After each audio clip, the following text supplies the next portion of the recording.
Allah memberikan kesempatan supaya bisa mendapatkan nilai ibadah haji walaupun tidak mampu berhaji.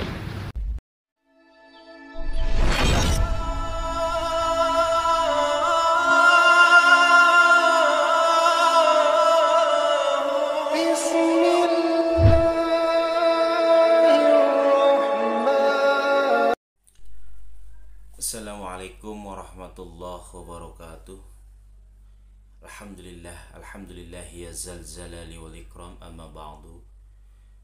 Pemirsa YouTube Naila Novel Channel dimanapun berada, mari sama-sama kita saksikan tausiah agama yang akan disampaikan oleh Syekh Ali Jaber yang akan membahas tentang masalah haji dan umroh.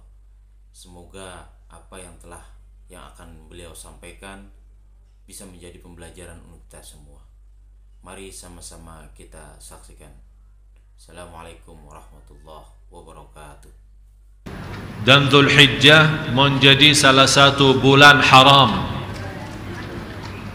Ada 4 bulan di antara 12 bulan, ada 4 bulan yang dinamakan bulan haram, bulan suci, bulan agung. Tidak boleh di dalamnya ada perang, tidak boleh di dalamnya ada berbuat kezaliman. 3 bulan berturut dan 1 bulan pisah. 3 bulan berturut adalah Syawal, Dzulqa'dah dan Dzulhijjah, yang dinamakan bulan-bulan haji. Karena bulan haji ada 3 bulan, artinya untuk mulai melaksanakan dan nawaitu haji mulai dari bulan-bulan haji. Jadi kalau ada orang habis Idul Fitri berangkat untuk haji, ya bisa, boleh, tapi dia bertahankan ihramnya sampai hari Arafahnya. Orang asal dia mau nunggu 2 bulan ihram, tapi disitulah masuknya kita boleh berniat dan berangkat untuk beribadah haji. Jadi tidak ada yang berangkat bulan Ramadan dia bilang anak mau haji. Memang tidak ada visa haji kalau bulan Ramadan. Jadi Syawal, Dzulqa'dah, Dzulhijjah bulan haram. Yang keempat bulan Rajab. Bulan Rajab. 4 bulan ini tidak boleh di dalamnya ada berbuat kezaliman atau perang. Jadi ada bulan haram, ada tanah haram. Di Makkah tidak boleh ada perang. Dan kejadian peristiwa perang waktu tahun Fatah Makkah, tahun 8 Hijriyah, itu Allah mengizinkan Rasulullah SAW untuk berperang hanya di waktu yang sementara. Habis itu kembali lagi Makkah dan tanah suci dan haram, tidak boleh ada perang dalamnya.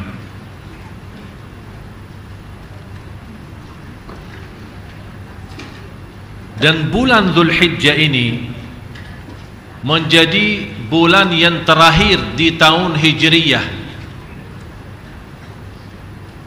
Kalau bulan Masihiyah tahun akhir bulan 12 Desember.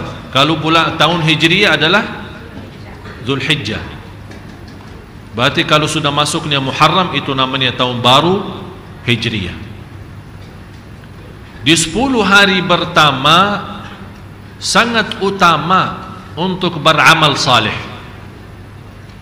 Sampai Allah sendiri bersumpah dalam 10 hari pertama Dzulhijjah itu, sebagaimana firman Allah, wal fajri walayalin ashr.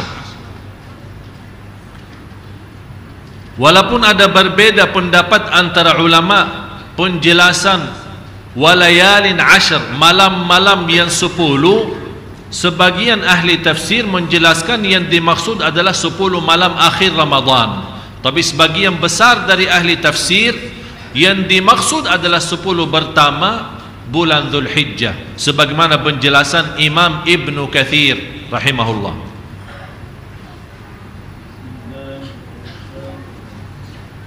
Dan jamaah sekalian, Bapak Ibu, kalau Allah bersumpah terhadap sesuatu, berarti sesuatu itu sangat agung. Wasyamsi wa duhaha wal fajri wa layalin ashr wasyaf'i wal watr. Itu namanya sumpah. Allah bersumpah. Wal laili idza yaghsha wad duha wat tini waz zaitun. Ini semua namanya Allah bersumpah. Jadi kalau Allah bersumpah terhadap sesuatu, berarti sesuatu itu sangat agung. Di antaranya walayalin ashr, sebagaimana di surat Al-Fajr. Tapi tidak boleh bagi manusia bersumpah dengan selain nama Allah. Jadi tidak boleh bersumpah demi nama Nabi Muhammad, demi Ka'bah. Ka'bah itu menjadi apa, kalau boleh diistilahkan sebagai makhluk, batu. Tapi kita boleh bilang warabbil Ka'bah, bersumpah siapa Tuhan Ka'bah itu, dan siapa yang memiliki Ka'bah itu adalah Allah Subhanahu wa ta'ala. Tapi kalau Allah boleh dan berhak untuk bersumpah dengan apa saja di antara makhluknya. Dan hadis ini menjelaskan yang diriwayatkan Imam Bukhari, hadis Abdullah bin Abbas. Anda bisa lihat langsung. Ini hadis sahih yang diriwayatkan Imam Bukhari, hadis Abdullah bin Abbas radhiyallahu anhuma. Di sini hadis yang menjelaskan saking mulia 10 hari pertama, Allah Subhanahu wa taala paling cinta amal-amal salih di dalam hari-hari 10 tersebut. Contoh, kalau anda suka salat sunnah, duha dan yang lain-lain, Allah lebih cinta salat duha di 10 hari pertama Dzulhijjah. Jauh lebih besar pahalanya. Yang saya ambil hikmahnya, wallahu a'lam, khusus bagi jamaah yang tidak berhaji, Allah memberikan kesempatan supaya bisa mendapatkan nilai ibadah haji walaupun tidak mampu berhaji. Oleh karena itu Allah jadikan 10 hari pertama sangat agung dan mulia, bukan hanya untuk jamaah haji, tapi juga boleh selain jamaah haji. Rasulullah sallallahu alaihi wasallam bersabda, "Ma min ayyamin al-'amalu as-salihu fiha ahabbu ila Allah min hadhihi al-'ashr."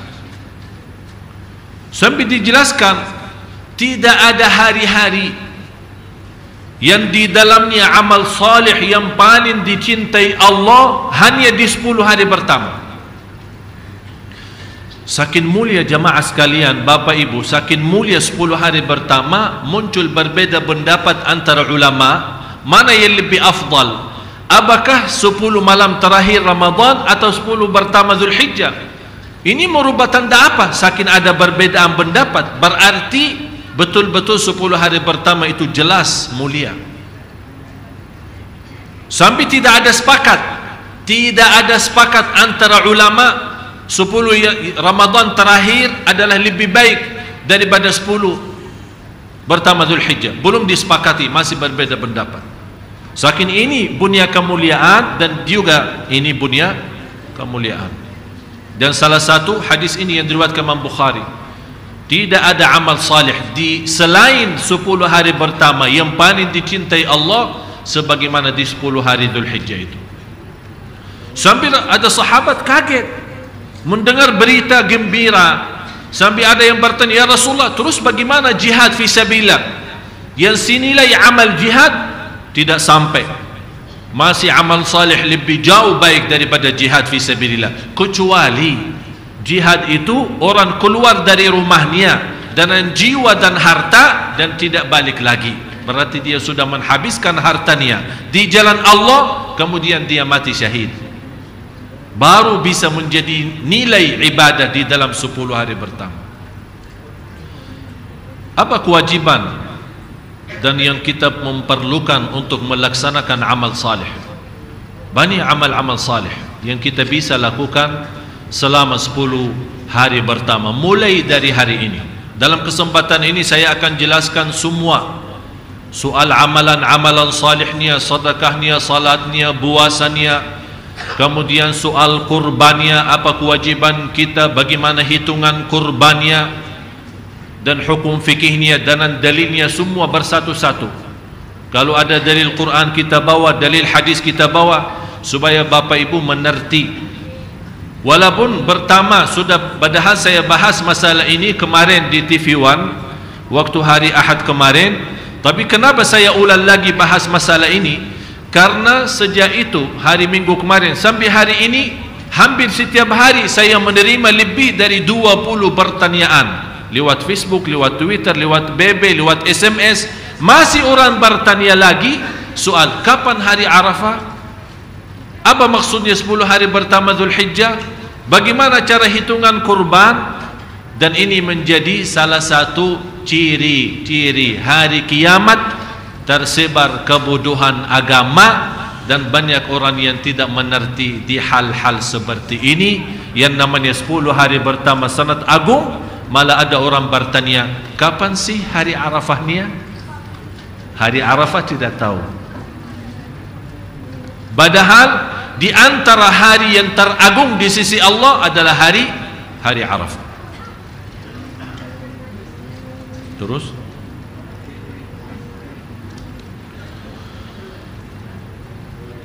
di antara amal-amal yang salih yang perlu kita jaga dan kita amalkan khusus untuk jemaah haji, memang yang terbaik di 10 hari pertama untuk bulan Zulhijjah untuk laksanakan umrah dan haji.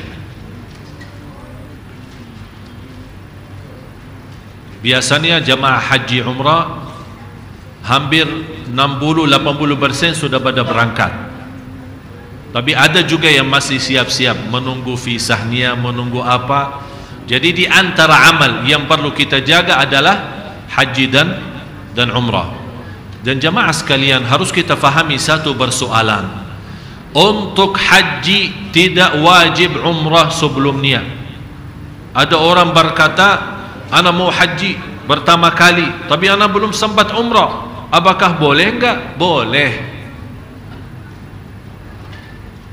Tapi jelas lebih mulia dan lebih agung adalah umrah dan haji. Karena haji itu kan ada 3 macam. Ada tamattu', ada qiran, ada ifrad. Ifrad artinya membawa ibadah haji sendiri. Labbaik Allahumma hajja. Tidak ada selain haji. Jadi dia berangkat dari sini untuk haji. Tapi tamattu' dan itu yang lebih baik, karena itu sunnah Rasulullah SAW adalah tamattu', umrah dulu disambungkan dengan haji. Niatnya apa? Labbaik Allahumma umratan wa hajja.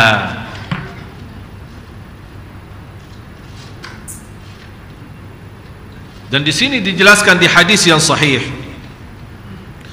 Rasul sallallahu alaihi wasallam, hadis Abi Hurairah radhiyallahu an, bagaimana menjelaskan al-umratu ila al-umrah kaffaratun lima bainahuma wal hajjul mabrur laisa lahu jazaa'un illa al-jannah. Hadis sahih riwayat Imam Bukhari dan Muslim. Kira-kira jelas tayangannya, bisa dibaca. Antara umrah dan umrah kesempatan untuk menghapus dosa. Antara umrah dan umrah kesempatan untuk menghapus dosa. Dan ini juga salah satu dalil dasar membolehkan kita ambil umrah sesudah umrah. Ini selalu diributkan, setiap tahun jamaah berangkat umrah diributkan. Katanya ustaz kita tidak membolehkan, ada ustaz lain membolehkan. Yang benar mana sih? Bingung. Jadi dia habis selesai umrah, dia ingin mau umrah lagi, mau balik ke At-Tan'im atau ke Ju'rana atau kemana, keluar batas Masjidul Haram, kemudian ambil umrah lagi, nawaitu umrah, ihram lagi, kemudian masuk lagi. Padahal baru pagi hari dia umrah atau siang hari umrah, dia ingin malam hari juga umrah lagi.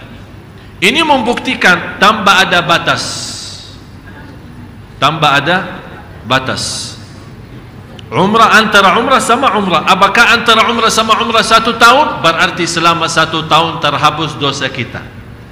Antara umrah sama umrah yang akan datang 1 hari, berarti selama 1 hari terjamin ampunan dosa kita. Karena tidak ada satu ayat atau hadis membatasi antara umrah sama umrah harus 1 bulan, atau harus 1 minggu, atau harus 1 tahun. Tidak ada. Apalagi bagi jamaah yang jauh semacam jamaah Indonesia. Sayang, dia tidak tahu kapan sempat lagi.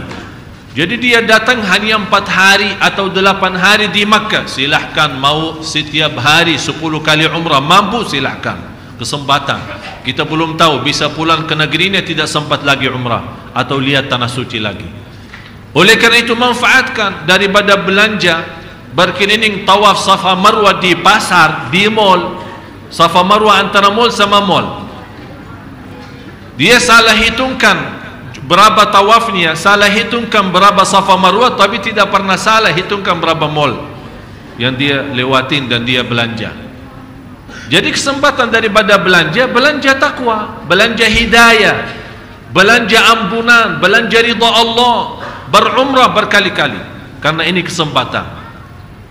Wal hajjul mabrur laisa lahu jazaa'un ilal jannah. Haji yang mabrur, saking mulia haji mabrur, tidak ada balasan selain surga. Yang paling nikmat haji mabrur, jalan kaki. Itu paling nikmat. Jadi semua pernah kita dengan keluarga, adik saya Muhammad dengan istrinya, saya sama ibu saya, ada adik sama ayah saya. Selama kita berhaji antara Safa, Marwah, kemudian Arafah, Mina, Muzdalifah, tidak pakai mobil sama sekali. Jalan kaki, pagi, siang, malam, sore, pokoknya jalan kaki. Begitu kita capek, kita bawa kemah. Tahu kemah? Model kemah kecil, tinggal pasang, udah istirahat, makan terus lagi. Tapi nikmat. Tapi sekarang orang-orang mau umrah tapi dengan VIP, biar tidak capek. Yang penting asinnya, makanan, apalagi di Arafah paling diributkan. Nanti kita akan masuk bahasan Arafah. Jadi amalan yang utama untuk dilaksanakan di 10 hari pertama adalah umrah dan haji. Kalau orang sempat, dan kita doakan jamaah Indonesia, terutama jamaah Masjid Sunda Kelapa yang berangkat haji, semoga insyaAllah perjalanannya lancar, sihat walafiat, dan kembali ke tanah air lagi membawa haji mabrur. Coba bayangkan kalau 200.000 jamaah haji semua bawa haji mabrur, insyaAllah Indonesia lebih baik. Tapi dah tahulah gimana caranya.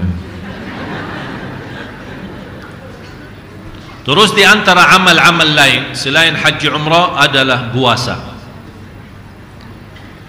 Berpuasa menjadi salah satu amalan yang indah. Oleh karena itu disebut di hadis yang qudsi, as-sawmu li wa ana ajzi bih. Puasa itu untukku. Kenapa di sini ibadah puasa khususnya dinamakan puasa itu untukku, kata Allah. Ini hadis qudsi. Kenapa hanya ibadah puasa yang disebut untukku, padahal semua ibadah sebenarnya qul inna salati wa nusuki wa mahyaya wa mamati lillahi rabbil alamin. Karena rahasia puasa beda sama ibadah-ibadah yang lain. Salat bisa jadi riya, haji, umrah, bacaan Quran, bersedekah, walaupun kita berusaha ikhlas, menjaga ikhlas, tapi ada namanya bisikan-bisikan syaitan berusaha menjadi amal kita riya. Kecuali puasa. Orang pun walaupun kita bohong, kita berkata berpuasa, tak ada yang tahu kita puasa enggak. Bisa sambil wudu, terus minum. Dan di sebelah kita dia fikir kita, tapi separuhnya buang, separuhnya minum. Bisa jadi. Oleh karena itu Allah rahasiakan pahalanya. Semua amal saleh dibalas oleh Allah 10 kali lipat, kecuali puasa. Sampai kata ulama batasnya tidak ada yang tahu. Kembali kepada murni ikhlas kita. Oleh karena itu kesempatan untuk kita mengisi 10 hari pertama, di antara lain kalau kita tidak sempat tahun ini haji umrah, alhamdulillah ada kesempatan kita mengisi berpuasa. Mulai dari hari pertama, sebenarnya mulai hari ini. Kalau tidak sempat, belum tahu, belum isbat, belum ada info, boleh mulai besok. Nawaitunya apa? Karena puasa hari Arafah adalah puasa sunnah, berarti boleh 2 in 1. Tahu 2 in 1? Puasa hari Arafah, puasa hari 10 pertama Zulhijjah plus hari Kamis. Jadi nawaitunya 2. Itu namanya 2 in 1. Alhamdulillah, plus boleh ya. Tidak boleh digabungkan ibadah wajib dengan niat lain. Misal, contoh, saya ada salat subuh, tapi begitu saya mau salat subuh, saya ingat ada subuh kemarin, ketiduran terus lupa. Udah, ya Allah, nawaitu subuh hari ini plus yang kemarin. Itu dah bisa. Itu ibadah wajib. Kalau wajib tidak boleh digabung.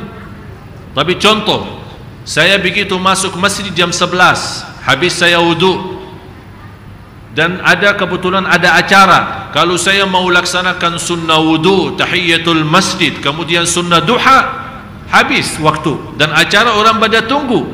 Apalagi orang itu ustaz atau orang yang membawa acara, udah masuk nawaitu 3 in 1. Duha, tahiyatul masjid, sunnah wudu, 3 in 1. Udah, bismillah, Allahu akbar, salat. Semuanya terhitung dapat tiga-tiganya. Nawaitunya bagaimana? Kalau ada yang mudah, jangan cari yang susah. Kalau ada yang mudah, jangan cari. Nawaitunya sudah di dalam hati, duha, qabliyah, tahiyatul masjid, kemudian sunnah wudu. Dah usah nawaitu an usalli duha, sunnatul wudu, kemudian tahiyatul masjid di Masjid Agung Sunda Kelapa. Nanti salah sebut lagi, nanti ulang lagi niatnya. Udah, nawaitunya masuk sunnah tahiyatul masjid, sunnah wudu, kemudian sunnah duha. Jelas? Termasuk puasa sunnah. Ini sekarang kita mengharapkan ada di antara bapak ibu yang suka puasa Nabi Daud. Silahkan tetap puasa Nabi Daud, tapi tambah lagi plus puasa hari 10 pertama Zulhijjah, supaya kita mendapatkan nilai ibadah 2. Ibadah puasa Daud, ibadah puasa hari Kamis, ibadah puasa keutamaan Zulhijjah ini. Malah coba lihat kabar gembira bagi orang yang suka berpuasa lillahi ta'ala. Tidak ada alasan satu hari fi sabilillah. Alasannya apa? Kalau ditanya, oh saya puasa hari ini karena Kamis, itu berarti ada alasan. Tapi ada orang ditanya, ente kenapa puasa? Saya puasa hari ini lillahi ta'ala. Tidak ada alasan. Cuman saya mau mendekatkan diri saya kepada Allah lewat puasa sunnah. Apa pahalanya? Coba Rasulullah sallallahu alaihi wasallam bersabda, "Ma min 'abdin yasumu yawman fi sabilillah illa ba'adallahu anhu an-nar 70 kharifah." Tidak ada yang puasa satu hari karena Allah, tidak ada alasan karena sunnah atau yang lain, lillahi ta'ala, murni, akan dapat dijauhkan oleh Allah dari neraka jahanam 70 tahun. Ini baru satu hari. Hadis ini sahih, muttafaqun alaih. Dan harus fahami bapak ibu, dalam ilmu hadis ada 2 kata. Ya, tolong perhatian, ada 2 kata. Kalau disebut as-sahih, itu maksudnya Imam Bukhari. Itu maksudnya Imam Bukhari, as-sahih. Ada satu lagi yang disebut as-sahihain. 2 sahih, maksudnya Bukhari dan Muslim. Ada disebut muttafaqun alaih. Muttafaqun, maksudnya muttafaqun alaih apa? Di bawah Imam Bukhari dan Muslim terutama, dan lafaz di Bukhari dan Muslim sama, tidak ada beda. Tapi kalau ada beda lafaz disebut Bukhari dan Muslim. Faham? Jadi hadis ini yang muttafaqun alaih, orang yang puasa satu hari mendapatkan balasan oleh Allah Subhanahu wa taala, dijauhkan dari neraka jahanam 70 tahun. Oleh karena itu Bapak Ibu, kesempatan di 10 hari pertama jangan sia-sia berpuasa. Mau berturut-turut boleh, tidak sanggup setiap hari, mau giliran boleh, mau satu hari pun boleh. Tapi sayang sekali kalau sudah lewat kesempatan ini kita tidak memanfaatkan. Tapi kalau anda merasa diri tidak bisa, sibuk, kecapean, banyak aktivitas, saya tidak sanggup menjaga puasa selama ini, paling tidak jaga puasa hari Arafah. Jaga puasa hari Arafah. Puasa hari Arafah, pertama saya akan terangkan sedikit kepada Bapak Ibu apa itu hari Arafah. Hari Arafah menjadi salah satu hari yang teragung di sisi Allah. Dan di hari Arafah Allah membebaskan banyak hamba-hamba dari neraka jahanam. Coba kalau di antara orang, di antara hamba Allah sebelum hari Arafah masih dihukum di sisi Allah sebagai ahlun nar, sebagai ahli neraka, begitu datangnya hari Arafah Allah bebaskan, diselamatkan. Walaupun antara perbedaan antara ulama, yang dimaksud bebasnya dari neraka jahanam adalah ahli Arafah yang berdiri di padang Arafah. Tapi mudah-mudahan dengan puasa kita di hari Arafah dan puasa hari Arafah tidak dibolehkan untuk orang haji. Yang non haji baru boleh puasa. Apa keutamaannya, apa fadilahnya, apa pahalanya? Mendapatkan ampunan dosa lalu sama dosa yang tahun yang akan datang. Sebelum dosa sudah diampuni duluan loh. Enak ya? Tapi jangan macam-macam. Walaupun sudah diampuni depannya, kita belum berlaku dosa. Dan puasa hari Arafah bukan hanya tahun kemarin, tahun lepas, malah tahun yang akan datang. Sebagaimana di hadis yang disebutkan, Rasulullah SAW bersabda, "Siyamu yaumi Arafah ahtasibu 'ala Allah an yukaffira as-sanata allati qablah wallati ba'dah." Rasulullah SAW mengharapkan, dan kalau Rasulullah mengharapkan berarti sudah terkabul. Harapan Rasulullah SAW adalah puasa hari Arafah menghapus dosa tahun lalu sama dosa yang tahun yang akan datang. Beda sama hari Ashura. Nanti ada bahasanya. Ashura yang dimaksudnya hari 10 Muharram. Nanti ada bahasanya, berapa tahapannya, berapa macamnya, insyaAllah nanti di waktunya.